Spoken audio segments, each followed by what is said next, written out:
Hi అండి. అందరికీ నమస్కారం. ఈరోజు మీకోసం ఒక కథ.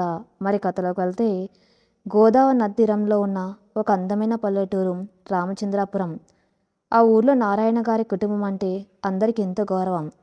నారాయణ గారికి ఇద్దరు పిల్లలు. పెద్దవాడి వికాస్, చిన్నది అంజలి.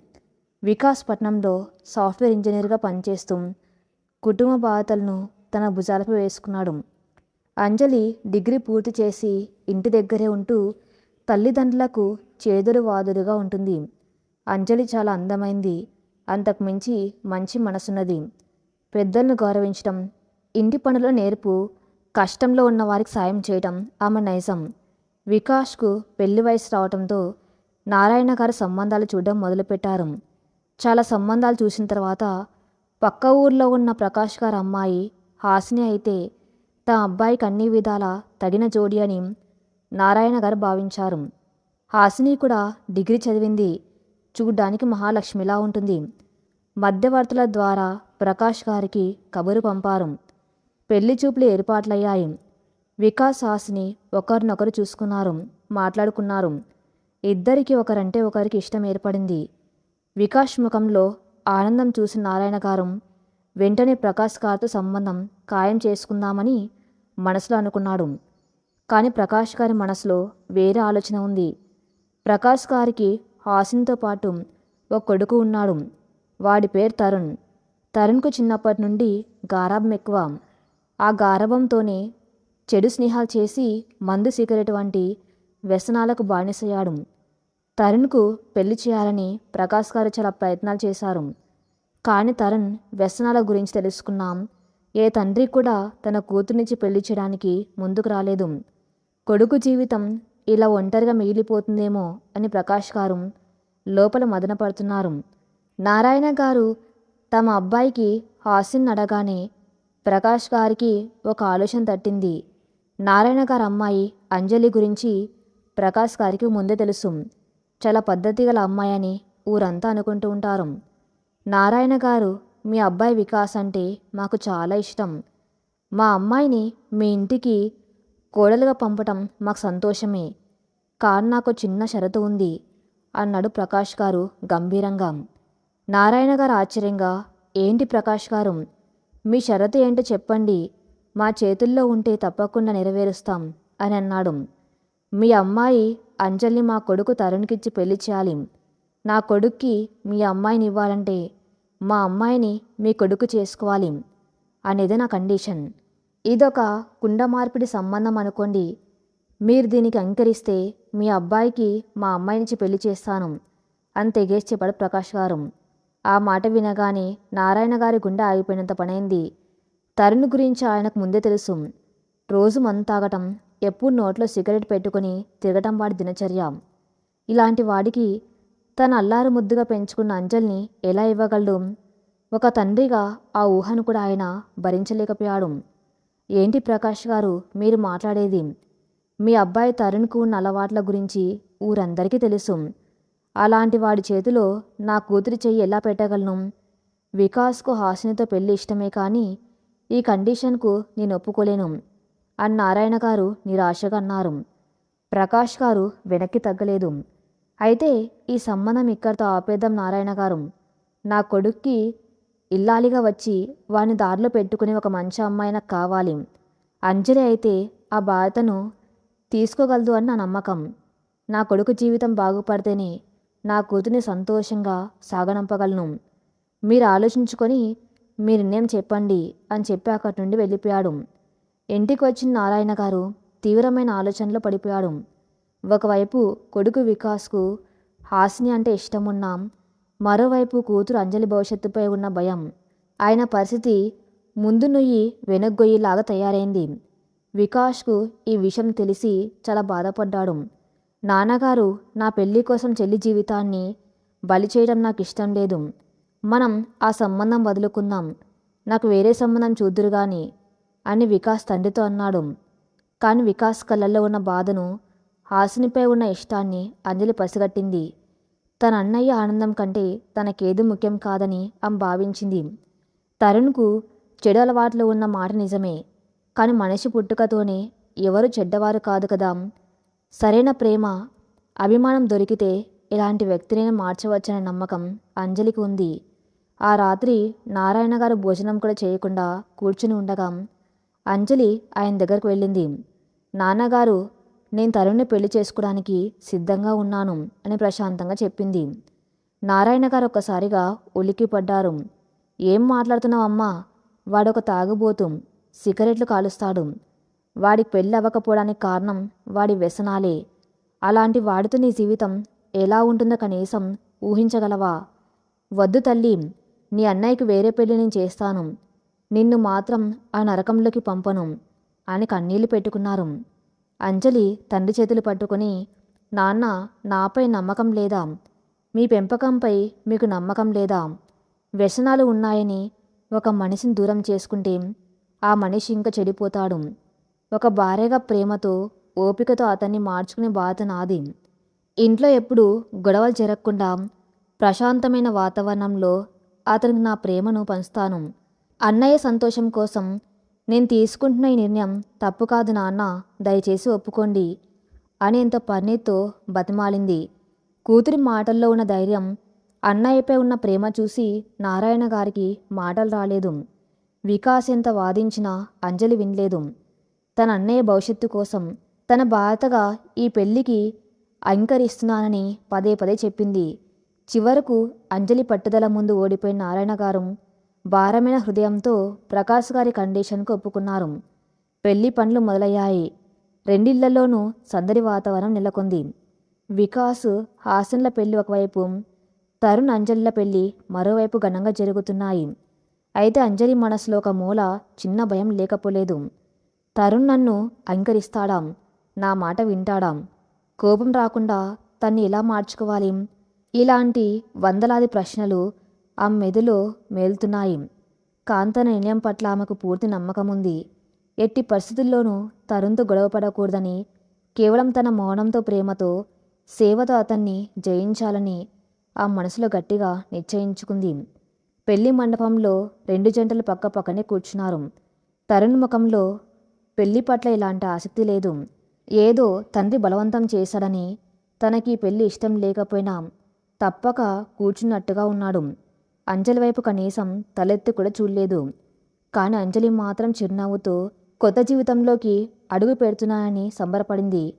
వేద మంత్రాల సాక్షిగా, బంధుమిత్రుల ఆశీస్సులతో తరుణ్ అంజలి మెల్లో 3 ముళ్ళు వేశాడు. వికాస్, హాసన్ల వివాహం కూడా వైభవంగా జరిగింది. పెళ్లి తర్వాత అంజలి తరులతో కలిసి ప్రకాష్ గారింటికి వెళ్ళింది.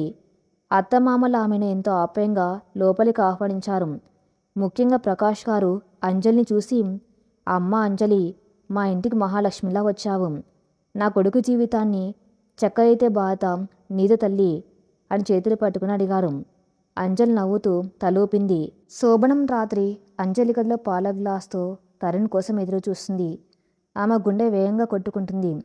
తరుణ్ రాగానే ఎలా పలకరించాలి, ఏం మాట్లాడాలి అని మనసులో రిహార్సల్స్ చేసుకుంటుంది. రాత్రి 10 గంటల సమయంలో గత్తలుపులు నెట్టుకుంటూ లోపలికి వచ్చాడు తరుణ్. అతను లోపలికి అడుగు పెట్టగానే గది అంతా మద్యం వాసన, సిగరెట్ పొగ వాసన గుబాలించింది. అంజలికి ఒక్క క్షణం ఊపిరి ఆడలేదు. ఆమెకు అలవాట్లేని ఆ ఘోరమైన వాసన ముక్కుకు తగలగానే కొద్దిగా ఉక్కిరి బిక్కిరైంది. కానీ ముఖంలో ఆ భావం కనిపించకుండా జాగ్రత్త పడింది. తరుణ్ కళ్ళు ఎర్రగా ఉన్నాయి. అతను అంజలి వైపు చూసి ఒక్క క్షణం ఆగి ఆ తర్వాత ఏమీ పట్టినట్టుగా వెళ్ళి మంచం మీద కూర్చున్నాడు. అంజలి నెమ్మదిగా అతని దగ్గరికి వెళ్ళి పాల గ్లాసును అతనికి అందించబోయింది. తరుణ్ తన చేత్తో ఆ గ్లాసును సున్నితంగా పక్కకు నెట్టి, నాకు ఈ పాలు తాగి అలవాట్లేదు, నువ్వు తాగేయ్ అన్నాడు మొరటుగా కాకపోయినా చాలా నిర్లిప్తంగా. అంజలి గ్లాసును పక్కన టేబుల్ మీద పెట్టి అతని పక్కన కూర్చుంది. తరుణ్ తన జేబులోంచి ఒక సిగరెట్ ప్యాకెట్ తీసి అందులోంచి ఒక సిగరెట్ వెలిగించడానికి లైటర్ తీశాడు. అంజలికి పొగ అంటే పడదు. కానీ ఆమె ఏమీ అనలేదు. మౌనంగా అతని వైపు చూస్తూ ఉండిపోయింది. తరుణ్ సిగరెట్ వెలిగించి ఒక దమ్ము లాగి పొగను గాల్లోకి వదిలాడు. చూడు అంజలి, ఈ పెళ్ళి నాకు ఇష్టం లేదు. మా నాన్న బలవంతం మీద మాత్రమే నేను దీనికి ఒప్పుకున్నాను. నేను ఏ రోజు కూడా ఒక అమ్మాయిని భార్యగా ఊహించుకోలేదు. కుటుంబం బాధలు అంటే నాకు పడవు. నేను స్వేచ్ఛగా బతకాలనుకునేవాణ్ణి. నాకు సిగరెట్లు మందు తాగే అలవాటు ఉంది. అది నేను మానుకోలేను. మా నాన్న నీకు ఏం చెప్పి పెళ్లి కొప్పించాడో నాకు అనవసరం. కానీ నా గురించి నీకు నిజం తెలియాలి కాబట్టి చెబుతున్నాను అన్నాడు తరుణ్ సూటిగా. అంజలి అతని మాటలను చాలా ప్రశాంతంగా వింది. ఆమె కళ్ళల్లో కోపం కాని బాధ కాని లేవు. కేవలం అర్థం చేసుకునే స్వభావం మాత్రమే ఉంది. మీకు ఈ పెళ్ళి ఇష్టం లేకపోయినా ఇప్పుడు మనం భార్యాభర్తలం తరుణ్ గారు. మీరు నన్ను ఇప్పుడే భార్యగా అంగీకరించకపోయినా పర్వాలేదు. నేను మీకోసం ఎదురు చూస్తాను. మీ అలవాట్లను మీరొక్క రోజులో మానుకోలేరని నాకు తెలుసు. నేను మిమ్మల్ని బలవంతం చేయను. మీతో ఏ విషయంలోనూ గొడవ పడను. నాకు కావాల్సింది మీ ఆనందం మాత్రమే అనేంత మృదువుగా బదులిచ్చింది అంజలి. ఆ మాటలకు తరుణ్ కొద్దిగా ఆశ్చర్యపోయాడు. సాధారణంగా ఏ అమ్మాయి అయినా తన భర్త మొదటి రోజే ఇలాంటి మాటలు మాట్లాడితే, అందులోనూ మంతాయికి వస్తే ఏడుస్తుంది లేదా గొడవ చేస్తుంది. కానీ అంజలి ముఖంలో ప్రశాంతత చెరగలేదు. ఆ మాటలని స్వచ్ఛత తరుణ్ కొద్దిగా అయోమయానికి గురి చేసింది. నీ కోపం రావటం లేదా? నీ మంతాయి వచ్చాను. నీ ముందే సిగరెట్ కాలుస్తున్నాను. అయినా నువ్వు నవ్వుతూనే మాట్లాడుతున్నావు. కారణం ఏంటి అని అడిగాడు తరుణ్. అంజలి చిన్నవ్వు చిందిస్తూ, కోపం తెచ్చుకుంటే సమస్యలు పెరుగుతాయి తప్ప తగ్గవండి. ఒక బంధం నిలబడాలి అంటే ఒకరు తగ్గాలి. మీరు నా భర్త, నా ఆస్తి. మీ అలవాట్లు మీవి, నా ప్రేమ నాది. నా ప్రేమలో ఉన్న బలం మీ అలవాట్లను జయిస్తుందనే నమ్మకం నాకుంది. మీకు ఇబ్బంది లేకపోతే ఈ రాత్రికి ప్రశాంతంగా నిద్రపోండి అని చెప్పి తన పట్టు చీరను సర్దుకుంటూ సోఫా వైపు వెళ్ళబోయింది. నువ్వు మంచం మీద పడుకో, నేను సోఫాలో పడుకుంటాను అంటూ తరుణ్ లేచి తన దిండు తీసుకుని సోఫా వైపు వెళ్ళాడు. అంజలి అతన్ని వారించలేదు. మొదటి రోజే అతన్ని ఇబ్బంది పెట్టడం ఆమెకి ఇష్టం లేదు. మంచం మీద పడుకున్న అంజలికి నిద్ర పట్టలేదు. తన భర్త తరుణ్ చూసేందుకు చాలా అందంగా ఉన్నాడు. అతనిలో ఎక్కడో ఒక మంచి మనసు దాగి ఉంది. కానీ చెడు వ్యసనాల వల్ల ఆ మనసు కప్పుబడిపోయిందని ఆమెకు అర్థమైంది. అతన్ని మార్చడం అంత సులభం కాదు, కానీ అసాధ్యం అయితే కాదు. అనురాగంతో, ఆత్మీయతతో, చిన్న చిన్న అడుగులతో అతని హృదయాన్ని గెలుచుకోవాలని ఆమె దృఢంగా నిశ్చయించుకుంది.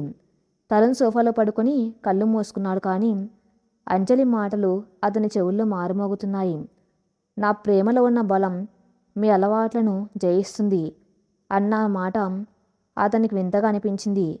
తన మీద తనకే లేని నమ్మకం నిన్నటిదాకా పరిచయం లేని అమ్మాయికి ఎలా వచ్చింది? తనను అసహించుకోకుండా ఎంతో గౌరవంగా మాట్లాడుతున్న ఆమె వ్యక్తిత్వం అతన్ని ఆలోచనలో పడేసింది. మరుసటి రోజు ఉదయం అంజలి అందరికంటే ముందే నిద్రలేచింది. స్నానం చేసి పట్టుచీర కట్టుకుని నుదుటిన పెద్ద కుంకుమ బొట్టు పెట్టుకుని అచ్చం తెలుగింటి ఆడపడుచులా తయారైంది. పూజ మందిరంలో దీపం వెలిగించి దేవుడికి నమస్కరించింది. స్వామి, నా భర్తకు మంచి మార్గం చూపించు. అతని వ్యసనాలను దూరం చేసి మా దాంపత్య జీవితాన్ని ఆనందంగా తీర్చిదిద్దు. నాకు అతన్ని ఓపికగా మార్చుకునే శక్తిని ప్రసాదించు అని మనస్ఫూర్తిగా ప్రార్థించింది. వంటగదిలోకి వెళ్ళి అత్తగారికి పనుల సాయం చేయడం మొదలుపెట్టింది. అత్తగారు అంజలిని చూసి మురిసిపోయారు. అమ్మా, రాత్రి తరుణ్ ఏమైనా గొడవ చేశాడా? వాడు తాగి వచ్చి ఉంటాడు. నువ్వు భయపడలేదు కదా అని మెల్లగా అడిగారు అత్తగారు. అంజలి నవ్వుతూ, లేదు అత్తయ్య, ఆయన ఏ గొడవ చేయలేదు. చాలా ప్రశాంతంగా నిద్రపోయారు. మీరు ఆయన గురించి మాత్రం కంగారు పడకండి, నేను చూసుకుంటాను కదా అని ధైర్యం చెప్పింది. కొద్దిసేపటికి తరుణ్ నిద్రలేచి హాల్లోకి వచ్చాడు. తలనొప్పిగా ఉండటంతో సోఫాలో కూర్చుని తల పట్టుకున్నాడు. అంజలి వేడిగా బ్లాక్ కాఫీ తీసుకొని అతని దగ్గరికి వెళ్ళింది. ఇదిగోండి కాఫీ, తాగితే తలనొప్పి తగ్గిపోతుంది అని అందించింది. తరుణ్ ఆమె వైపు చూశాడు. ఉదయం సూర్యకిరణాల వెలుతురులో అంజలి ముఖం ఎంతో కలకల్లాడుతుంది. ఆమె నవ్వులో ఒక స్వచ్ఛత ఉంది. కాఫీ కప్ అందుకుంటూ థ్యాంక్స్ అని చిన్నగా గొనిగాడు. అంజలి తిరిగి వంటగదిలోకి వెళ్ళిపోయింది. ఆ రోజు నుండి అంజలి ఒక క్రమశిక్షణతో తన దినచర్యను సాగించడం మొదలుపెట్టింది. తరుణ్ ఏ సమయంలో ఇంటికి వచ్చినా చిరునవ్వుతో ఆహ్వానించేది. అతను తాగి ఉన్నప్పుడు ఎప్పుడూ మాటకెక్కి గొడవ పడేది కాదు.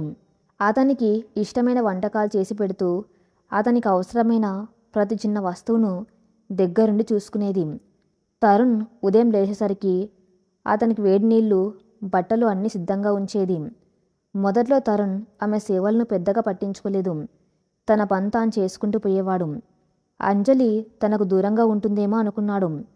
కానీ ఆమె చేసే ప్రతి పనిలో తన పట్ల చూపిస్తున్న శ్రద్ధ అతనికి నెమ్మదిగా అర్థం కాసాగింది. తను రాత్రిపూట ఎప్పుడైనా దగ్గు వస్తే వెంటనే అంజలి నిద్రలేచి వేడినీళ్ళు ఇచ్చేది.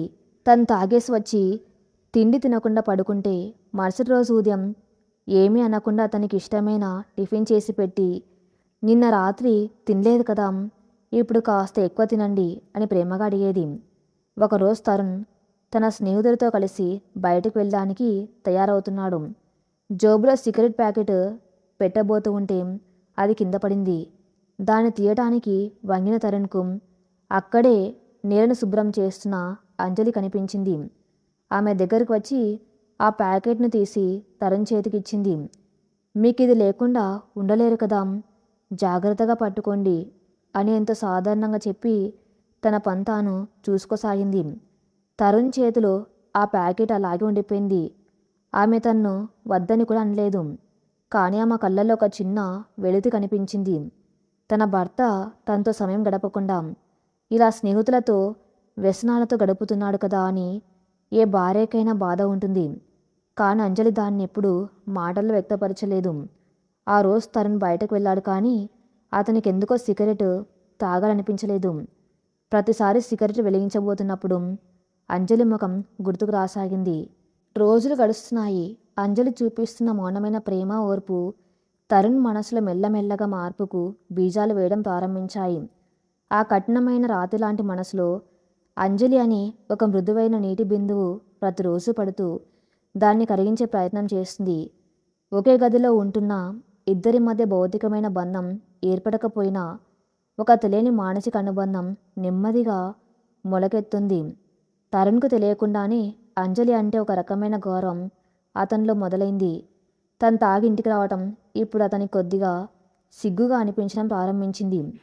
రోజులు గడుస్తున్న కొద్దీ తరుణ్ మనసులో ఒక తెలియని అలజడి మొదలైంది. అంజలి అతని జీవితంలోకి రాకముందు అతని ప్రపంచం కేవలం అతని స్నేహితులు, సిగరెట్లు, మందు మాత్రమే. కానీ ఇప్పుడు అతను ఉదయం లేవగానే అతని కనిపించే మొదటి దృశ్యం అంజలి చిరునవ్వు.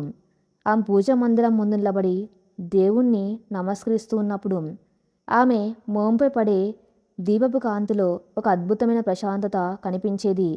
ఆ ప్రశాంతత నెమ్మదిగా తరుణ్ కఠినమైన మనసును తాకటం ప్రారంభించింది. ఒకరోజు సాయంత్రం తరుణ్ తన స్నేహితులతో కలిసి ఎప్పట్లాగే బార్కి వెళ్ళాడు. స్నేహితులంతా గ్లాసులు పట్టుకొని తాగుతూ జోకులు వేసుకుంటూ నవ్వుకుంటున్నారు. తరుణ్ చేతిలో కూడా గ్లాసు ఉంది, కానీ తన దృష్టి మాత్రం ఎందుకో శూన్యంలోకి వెళ్ళిపోయింది.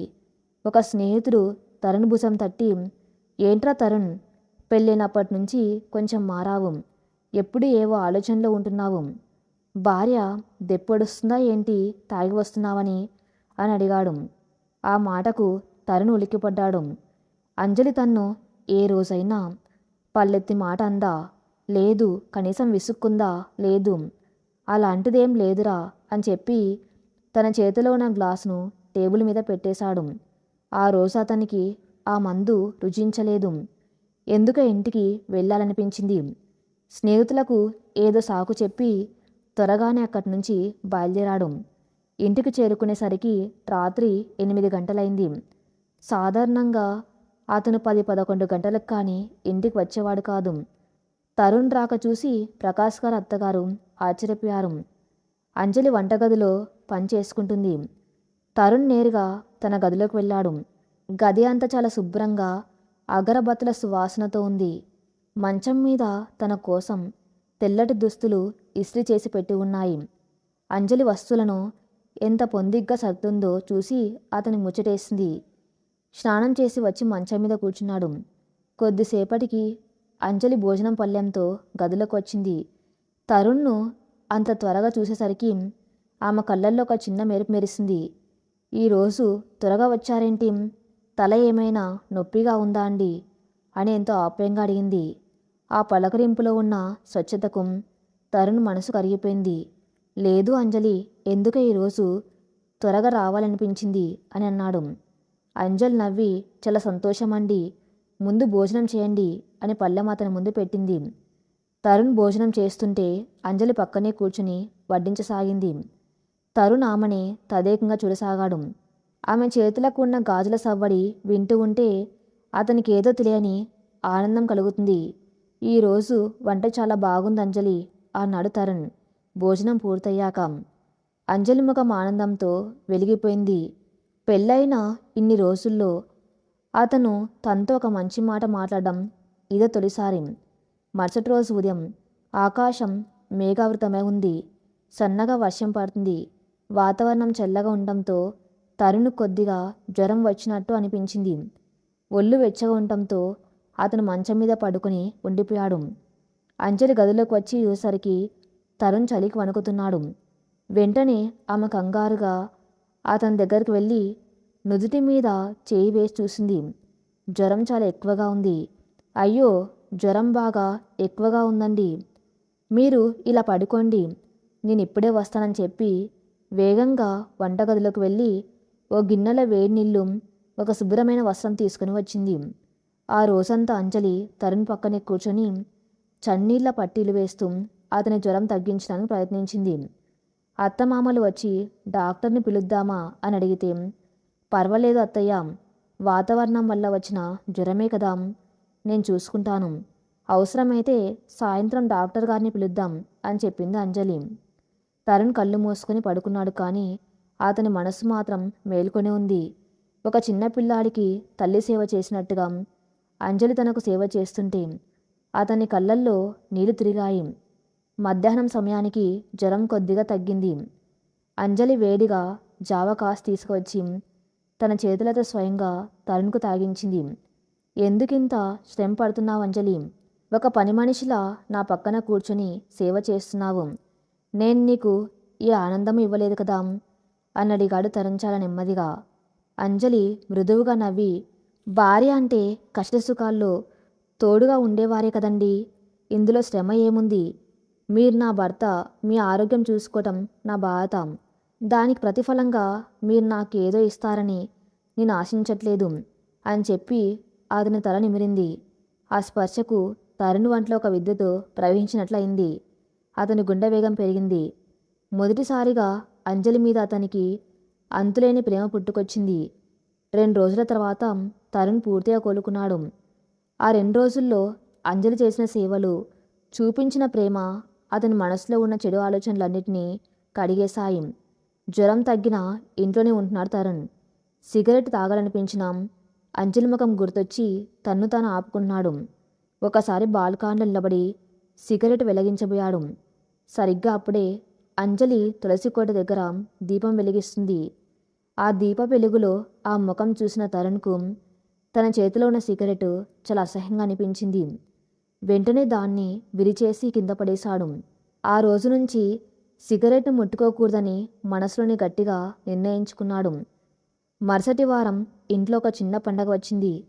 ఉదయాన్నే లేచి ఇల్లంతా పూలతో, మామిడి ఆకులతో అలంకరిస్తుంది అంజలి. తరుణ్ నిద్రలేచి హాల్లోకి రాగానే పట్టుచీరలో నిండుగా ముస్తాబైన అంజలిని చూసి అలాగే ఉండిపోయాడు. ఆమె అందం ముందు ప్రపంచంలోని ఏ అందము సాటరాదనిపించింది. అంజలి పూలదండను గుమ్మానికి కడ్డానికి కొద్దిగా ఇబ్బంది పడుతూ ఉంటే తరుణ్ వెనక నుండి వెళ్ళి ఆమెకు సాయం చేశాడు. అంజలి ఆశ్చర్యంగా వెనక్కి తిరిగి చూసింది. వారిద్దరి కళ్ళు కలిశాయి. ఆ క్షణంలో వారిద్దరి మధ్య ఒక తీయని మౌనం రాజ్యమేలింది. థ్యాంక్స్ అండి అంది అంజలి సిగ్గుపడుతూ. నీకు సాయం చేయడానికి థ్యాంక్స్ ఎందుకు అంజలి? ఇక నుంచి ప్రతి పనిలోనూ నీకు నేను తోడుగా ఉంటాను అన్నాడు తరుణ్ నవ్వుతూ. ఆ మాట వినగానే అంజలి మనసులో వేల వీణలు మోగినట్టు అనిపించింది. తన భర్తలో వస్తున్న మార్పును చూసి ఆమె కళ్ళు ఆనంద బాష్పాలతో నిండాయి. ఆ సాయంత్రం తరుణ్ ఒక చిన్న పని మీద బయటకు వెళ్ళాడు. బజార్లో నడుచుకుంటూ వెళ్తూ ఉంటే ఒక పూల దుకాణం కనిపించింది. అక్కడున్న మల్లెపూలను చూడగానే అతనికి అంజలి గుర్తుకొచ్చింది. ఎప్పుడు తన కోసం బార్ల దగ్గర ఆగేవాడు. ఈరోజు మొదటిసారిగా ఒక పూల దుకాణం దగ్గర ఆగాడు. మంచి తాజా మల్లెపూలు ఒక మూర కొన్నాడు. పక్కనే ఉన్న ఒక ఫ్యాన్సీ షాపులోకి వెళ్ళి అంజలి చేతికి సరిపోయే ఎర్రటి మట్టి గాజులను ఎంచుకొని కొన్నాడు. ఇంటికి వచ్చేసరికి అంజలి తన గదిలో బట్టలు సర్దుతుంది.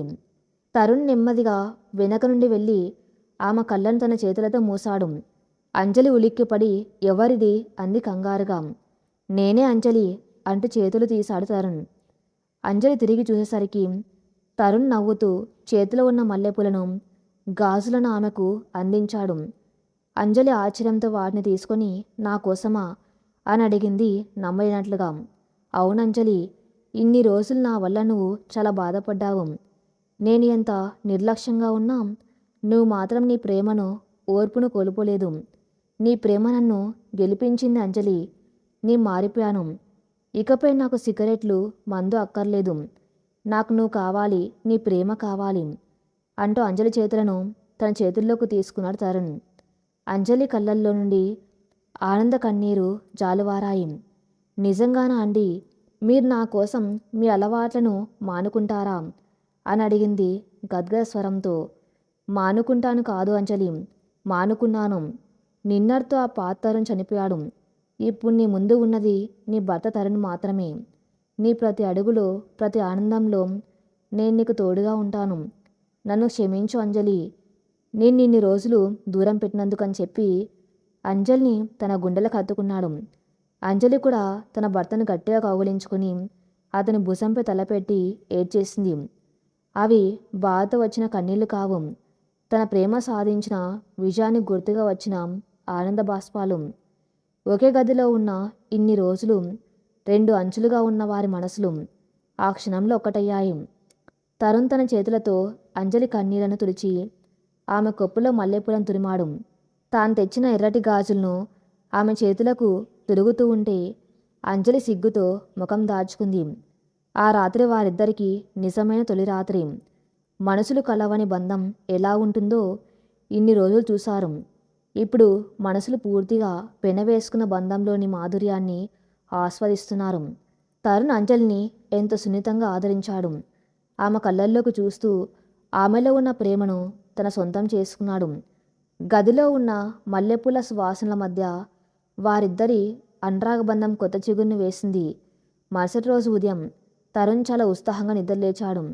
ముఖంలో ఒక కొత్త కళ కనిపిస్తుంది. తను లేచేసరికి అంజలి అప్పటికే స్నానం చేసి తయారవుతుంది.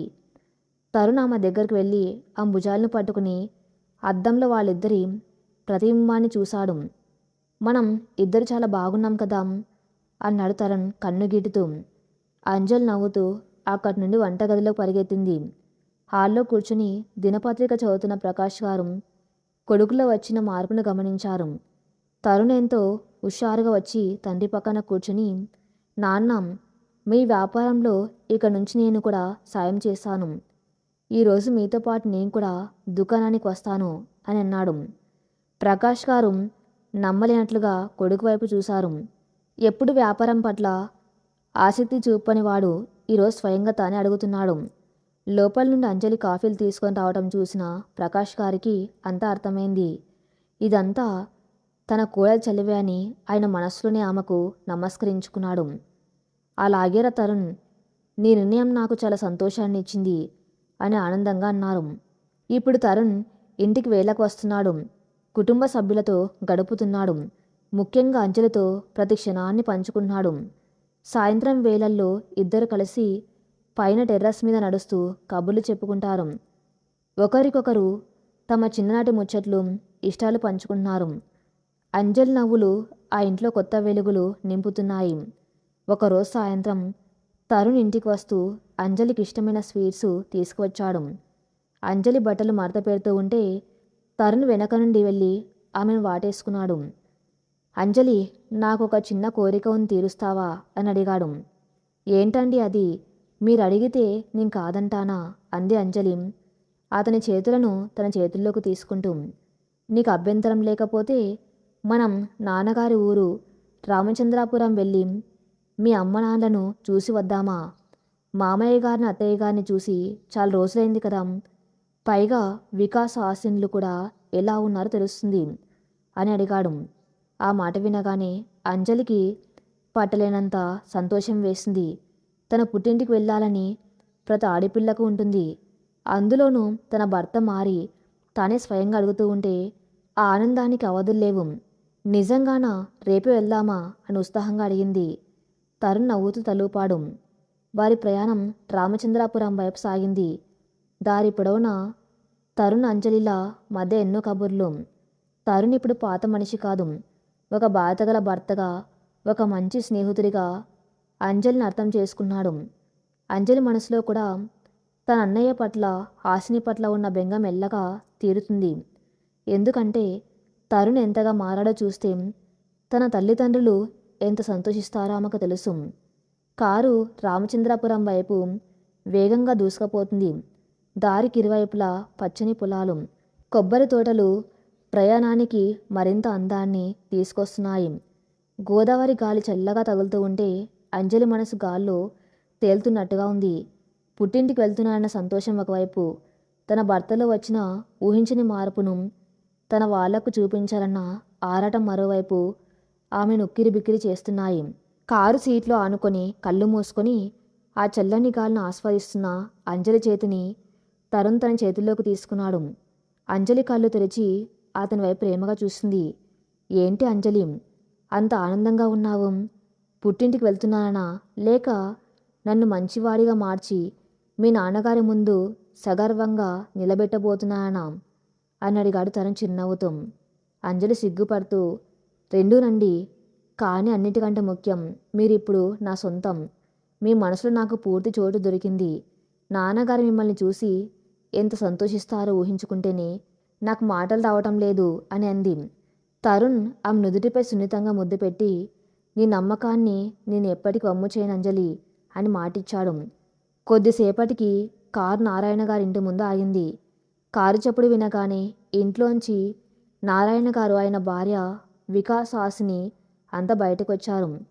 కారు దిగిన అంజలిని చూడగానే నారాయణ గారి కళ్ళల్లో ఆనందం వెల్లివిరిసింది. కూతురు ముఖంలో కళకళలాడుతున్న సంతోషాన్ని చూసి ఆయన గుండె నిండిపోయింది. అంజలి పరిగెత్తుకుంటూ వెళ్ళి తండ్రిని కౌగిలించుకుంది. ఆ తర్వాత తల్లికి, అన్నయ్యకు నమస్కరించింది. వదిన హాసిన్ని ఆప్యాయంగా పలకరించింది. నారాయణ గారి చూపు కారు దిగుతున్న తరుణ్ వైపు మళ్ళింది. ఆయన మనసులో ఒక మూల చిన్న భయం. అల్లుడు గారు ఏ మత్తులో ఉన్నాడో, ఎలా ప్రవర్తిస్తాడో, ఏ మాట అంటాడో అని కంగారు పడుతున్నారు. కానీ కారు దిగిన తరుణ్ను చూసి ఆయన ఒక్కసారిగా ఆశ్చర్యపోయారు. తరుణ్ సాంప్రదాయబద్ధంగా పట్టుపంచె లాల్చి ధరించి ఉన్నాడు. ముఖంలో గతంలో ఉన్న ఆ పొగరు, ఆ మొరటుతనం ఏమాత్రం లేవు. ఎంతో ప్రశాంతంగా ఒక బాధగల కుటుంబ సభ్యుల్లా కనిపిస్తున్నాడు. తరుణ్ నేరుగా నారాయణ గారి దగ్గరకు వచ్చి వంగి ఆయన పాదాలకు నమస్కరించాడు. ఆ పరిణామాన్ని నారాయణ గారు ఏమాత్రం ఊహించలేదు. ఆయన చేతులు వణుకుతూ తరుణ్ను పైకి లేపాడు. ఏంటి బాబు, ఎలా ఉన్నారు? ప్రయాణం బాగా జరిగిందా అని నారాయణ గారు తలబారుతూ అడిగారు. తరుణ్ ఆయన చేతులను తన చేతుల్లోకి తీసుకొని, మామయ్య గారు, నన్ను క్షమించండి. పెళ్లికి ముందు నేను మిమ్మల్ని చాలా భయపెట్టాను, బాధ పెట్టాను. నాకున్న చెడు అలవాట్ల వల్ల మీ కూతురి జీవితం ఏమైపోతుందో అని మీరెన్నో రాత్రులు నిద్రపోయి ఉండరు. కానీ మీ పెంపకం, మీ అమ్మాయి ప్రేమ నన్ను పూర్తిగా మార్చేశాయి. మీ అల్లుడు తరుణ్ పాత మనిషి కాదు. ఇక్కడికి వచ్చింది మీ కూతుర్ని కంటికి రెప్పలా చూసుకుని ఒక కొత్త తరుణ్ అనేంత వినయంగా నిజాయితీగా చెప్పాడు. ఆ మాట వినగానే నారాయణ గారి కళ్ళల్లో నుండి ఆనంద బాష్పాలు రాలాయి. ఆయన తరుణ్ను గట్టిగా గుండెలకు హత్తుకున్నారు. నా కూతురి ప్రేమకు ఎంతటి వ్యక్తినైనా మార్చే శక్తి ఉందని నాకు తెలుసు బాబు. ఈరోజు నిన్ను ఇలా చూస్తూ ఉంటే నాకు ప్రపంచాన్ని జయించినంత ఆనందంగా ఉంది. లోపలికి రండి అని వారిని సాధారణంగా ఇంట్లోకి ఆహ్వానించారు.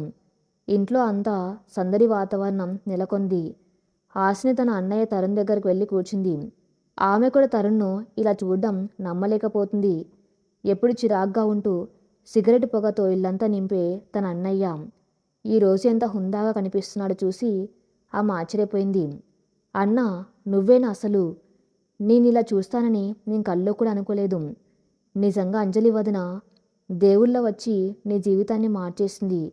మా పుట్టింటి పరువు కాపాడింది అంది హాసిని భావోద్వేగంతో. తరుణ్ నవ్వి, అవునమ్మ హాసిని, అంజలి నా జీవితంలోకి రాకపోతే నేనేమైపోయేవాణ్ణో నాకే తెలియదు. ఆమె చూపించిన ఓర్పు వల్లే నేను నా వ్యసనాలను వదిలించుకోగలిగాను. వికాస్ లాంటి మంచి భర్త నీకు దొరకటం, అంజలి లాంటి భార్య నాకు దొరకటం మన అదృష్టం అన్నాడు. మధ్యాహ్నం అందరూ కలిసి భోజనాలకు కూర్చున్నారు. నారాయణ గారి భార్య అల్లుడు కోసం గోదావరి జిల్లాల ప్రత్యేక వంటకాలతో విస్తరి నింపేశారు. పూతరేకుల ఆవకాయ, రొయ్యల ఇరుగు, పప్పు నెయ్యి, ఇలా రకరకాల వంటకాలను అంజలి స్వయంగా తరుణ్కు వడ్డించింది. తరుణ్ కింద కూర్చుని అందరితో కలిసి ఎంతో ఆప్యాయంగా భోజనం చేశాడు. భోజనం చేస్తూ తరుణ్ వికాస్తో కబుర్లు చెబుతున్నాడు. బావా, నీ సాఫ్ట్వేర్ ఉద్యోగం ఎలా ఉంది? మా నాన్నగారి వ్యాపారంలో నేను కూడా ఇప్పుడు పూర్తిగా బాధ్యతలు తీసుకున్నాను. నువ్వెప్పుడైనా మా ఊరికి వస్తే నా ఆఫీస్ చూద్దు గాని అని ఉత్సాహంగా చెప్పాడు. వికాస్కు తరుణ్ మాటలు విని చాలా సంతోషం వేసింది.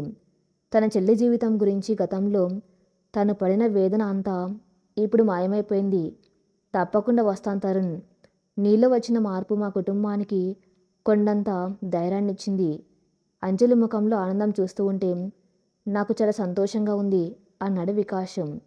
సాయంత్రం వేళ చల్లటి గాలి వేస్తూ ఉండగా తరుణ్ అంజలిని తీసుకుని గోదావరి నది గట్టువైపు నడవడానికి వెళ్ళాడు. ఆ ప్రదేశం అంతా ఎంతో ప్రశాంతంగా ఉంది. పక్షుల కిలకిల రాగాలు, నదిలో అల్లచప్పుడు తప్ప మరేమీ వినిపించడం లేదు. ఇసుక తిన్నెల మీద ఇద్దరు పక్కపక్కనే కూర్చున్నారు. తరుణ్ అంజలి భుజం చుట్టూ చేయి వేసి ఆమెను తన దగ్గరకు తీసుకున్నాడు. మీ ఊరెంత అందంగా ఉందో నువ్వు కూడా అంతే అందంగా ఉన్నావు అంజలి. ఈ ప్రశాంతతను నేను నా జీవితంలో ఎప్పుడూ ఆస్వాదించలేదు. మందు, సిగరెట్లు, నా చెడు స్నేహాలు, ఆ మాయదారి లోకంలో పడిపోయి అసలైన జీవితాన్ని మర్చిపోయాను. నువ్వు నా చెయ్యి పట్టుకుని నన్ను ఈ అందమైన ప్రపంచంలోకి తీసుకువచ్చావు అన్నాడు తరుణ్ నదిలో పడుతున్న సూర్యాస్తమయాన్ని చూస్తూ. అంజలి తరుణ్ భుజంపై తలవాల్చి, మంచి అనేది ప్రతి మనిషిలోనే ఉంటుంది అండి. కొందరిలో అది పరిస్థితుల ప్రభావం వల్ల మూతపడిపోతుంది. దాన్ని తట్టి లేపడానికి ఒక చిన్న స్పర్శ, కొంత ప్రేమ కావాలి. నేను చేసింది అదే. మీరు నాకు దక్కడం నా అదృష్టం. మనం ఎప్పటికిలాగే ఒకరికొకరు తోడుగా ఉండాలి అంది ప్రేమగా. నువ్వు నా పక్కన ఉన్నంత కాలం నాలో ఏ చెడు ఆలోచన రాలేదు అంజలి. నువ్వు లేని జీవితాన్ని నేనిక ఊహించుకోలేను. రేపు ఉదయం మనం ఈ ఊరి గుడికి వెళ్దాం. దేవుడి సాక్షిగా నీకు ఒక మాట ఇస్తాను. నిన్ను ఎప్పటికీ కన్నీరు పెట్టనివ్వను అన్నాడు తరుణ్ ఆమె కళ్ళల్లోకి చూస్తూ. అంజలి ఆనందంతో తరుణ్ చేతిని గట్టిగా పట్టుకుంది. ఆ సంధ్యా సమయంలో గోదావరి అల్ల సాక్షిగా వారి ప్రేమబంధం మరింత బలపడింది. మరుసటి రోజు ఉదయం ఇల్లంతా పండగ వాతావరణం. నారాయణ గారు తన అల్లుడు, కూతురు, కొడుకు, కోడలు ఇంటికి వచ్చిన సందర్భంగా ఊర్లో ఉన్న ఒక ప్రసిద్ధ దేవాలయానికి అన్నదానం ఏర్పాటు చేశారు. అందరూ సాంప్రదాయ దుస్తుల్లో ముస్తాబై గుడికి వెళ్లారు. తరుణ్, అంజలి పక్కపక్క నిలబడి దేవునికి ప్రత్యేక పూజలు చేశారు. పూజారి వారిద్దరి పేర్ల మీద అర్చన చేసి ఆశీర్వచనం పలికారు. దేవుడు ముందు నిలబడి తరుణ్ కళ్ళు మూసుకొని, స్వామి, నాకింత మంచి జీవితాన్ని ఇచ్చినందుకు ధన్యవాదాలు. నా భార్యను ఎల్లప్పుడూ ఆనందంగా చూసుకునే బాధ నాకు ప్రసాదించు అని మనస్ఫూర్తిగా ప్రార్థించాడు. అంజలి కూడా నా పసుపు కుంకుమలు పదిలంగా ఉంచు దేవుడా అని వేడుకుంది. గుండుండి వచ్చాక ఇంట్లో బంధువులందరూ సమావేశమయ్యారు. అంజలి బంధువులందరికీ తరుణ్ని ఎంతో గర్వంగా పరిచయం చేసింది. తరుణ్ అందరితో మర్యాదగా మాట్లాడుతూ పెద్దల ఆశీర్వాదాలు తీసుకున్నాడు. ఇది చూసి నారాయణ గారు గర్వంతో ఉప్పొంగిపోయారు. ఆయన తన స్నేహితులతో, బంధువులతో, నా అల్లుడు చూశారుగా, బంగారం లాంటివాడు. వ్యాపారంలో వాళ్ళ నాన్నగారికి కుడి భుజంగా ఉన్నారు. నా కూతురు అదృష్టం బాగుండి ఇంత మంచి అల్లుడు దొరికాడు అని ఎంతో సంతోషంగా చెప్పుకున్నారు. ఒకప్పుడు తరుణ్ పేరు వింటేనే భయపడిపోయిన నారాయణ గారు ఇప్పుడు అదే అల్లుడిని చూసి గర్వపడుతుండటం కాలం తీసుకువచ్చిన అద్భుతమైన మార్పు. ఆ రోజు మధ్యాహ్నం హాసిని పుట్టింటి నుండి ఫోన్ వచ్చింది. ప్రకాష్ గారు తరుణ్కు ఫోన్ చేసి, ఏంట్రా నాన్న, అత్తగారింట్లో మర్యాదలు బాగా జరుగుతున్నాయా? నీ ప్రవర్తన చూసి వ్యంకుడు గారు ఏమంటున్నారు అని అడిగారు. నాన్న, మామయ్య గారు చాలా సంతోషంగా ఉన్నారు. నేను అంజలిని బాగా చూసుకున్నానని ఆయనకు అర్థమైంది. మీ కోడలు నన్ను ఇక్కడ ఒక రాజులాగా చూసుకుంటుంది. ఇక 2 రోజులు ఉండి వస్తాం నాన్న అని చెప్పాడు తరుణ్.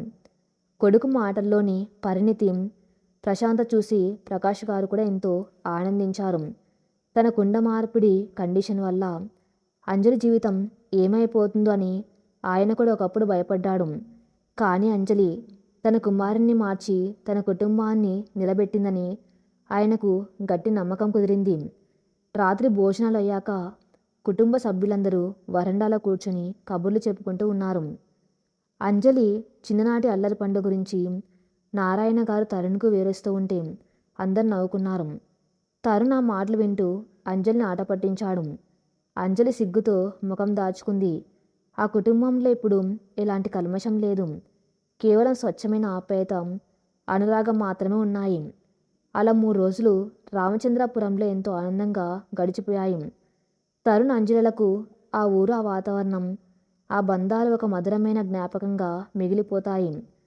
తిరిగి వెళ్లే రోజు రాని వచ్చింది. ఉదయాన్నే కారు సిద్ధంగా ఉంది. నారాయణ గారి కళ్ళల్లో నీళ్లు తిరిగాయి. కూతురు వెళ్ళిపోతుందన్న బాధ ఒకవైపు, ఆమె జీవితం చాలా సురక్షితమైన చేతుల్లో ఉందన్న సంతృప్తి మరోవైపు. అంజలి తండ్రి దగ్గరికి వెళ్ళి ఆయన గుండెల మీద తల ఆనించి ఏడ్చింది. నారాయణ గారు కూతురు తల నిమురుతూ, ఏడవకమ్మా, నువ్వెక్కడున్నా సంతోషంగా ఉంటే చాలు. అల్లుడు గారిని కంటికి రెప్పలా చూసుకో. మీ దాంపత్యం పచ్చగా వర్ధిల్లాలి అని ఆశీర్వదించారు. తల్లిని, అన్నయ్యను, వధును కౌగిలించుకొని వీడ్కోలు పలికింది అంజలి. తరుణ్ నారాయణ గారి చేతులు పట్టుకొని, మామయ్య గారు, మీరు ఏ బెంగ పెట్టుకోకండి. అంజలి నా ప్రాణం. నేను దాన్ని ఎలా చూసుకుంటానో మీరే చూసారుగా. ఎప్పుడైనా మీకు అంజలిని చూడాలనిపిస్తే ఒక ఫోన్ చేయండి, వెంటనే తీసుకువస్తాను అని భరోసా ఇచ్చాడు. వికాస్తో కరచాలనం చేసి, బావా, నా చెల్లిని జాగ్రత్తగా చూసుకో అని చెప్పాడు. కారు మెల్లగా ముందు కదిలింది. అంజలి వెనక్కి తిరిగి చూస్తూ తన పుట్టింటికి చెయ్యి ఊపుతూ వీడుకోలు పలికింది. తరుణ్ ఆమెను తన భుజాలకు హత్తుకున్నాడు. మన ప్రయాణం ఇప్పుడే మొదలైంది అంజలి. ఈ జీవితమంతా ఇలాగే ప్రేమతో, నమ్మకంతో ముందుకు సాగుదామన్నాడు. కారు గోదావరి వంతెన దాటుతూ ముందుకు వెళ్తూ ఉంటే అంజలికి తన జీవితం ఎంత అద్భుతంగా మారిపోయిందో అర్థమైంది. ఒక భయంకరమైన ప్రారంభం నుండి ఊహించని సంతోషకరమైన ముగింపు వరకు ఆమె చేసిన ప్రయాణంలో ఆమె మౌనం, ఆమె ప్రేమ, ఆమె ఓర్పు ఆమెకు ఒక అందమైన సామ్రాజ్యాన్ని బహుమతిగా ఇచ్చాయి. తరుణ్లో వచ్చిన మార్పు కేవలం ఒక వ్యక్తిలో వచ్చిన మార్పు కాదు. అది 2 కుటుంబాల పరువును, 2 జంటల ఆనందాన్ని నిలబెట్టిన మార్పు. వారిద్దరి అనురాగబంధం ఎలాంటి అడ్డంకులు లేకుండా ఎప్పటికీ ప్రశాంతంగా గోదావరి నదిలా నిరంతరం ప్రవహిస్తూనే ఉంటుందని వాళ్ళిద్దరికీ తెలుసు. ఎలాంటి గొడవలు లేకుండా కేవలం మనసును అర్థం చేసుకోవడం ద్వారా ఒక మనిషిని ఎలా గెలుచుకోవచ్చో అంజలి నిరూపించింది. ప్రేమతో సాధించలేంది ఈ సృష్టిలో ఏది లేదని తరుణ్ తెలుసుకున్నాడు. ఈ కథ ఇంతటితో సమాప్తం. మరిన్ని మంచి స్టోరీస్ కోసం నా ఛానల్ని ఫాలో అవుతూ ఉండండి. Thank you for listening.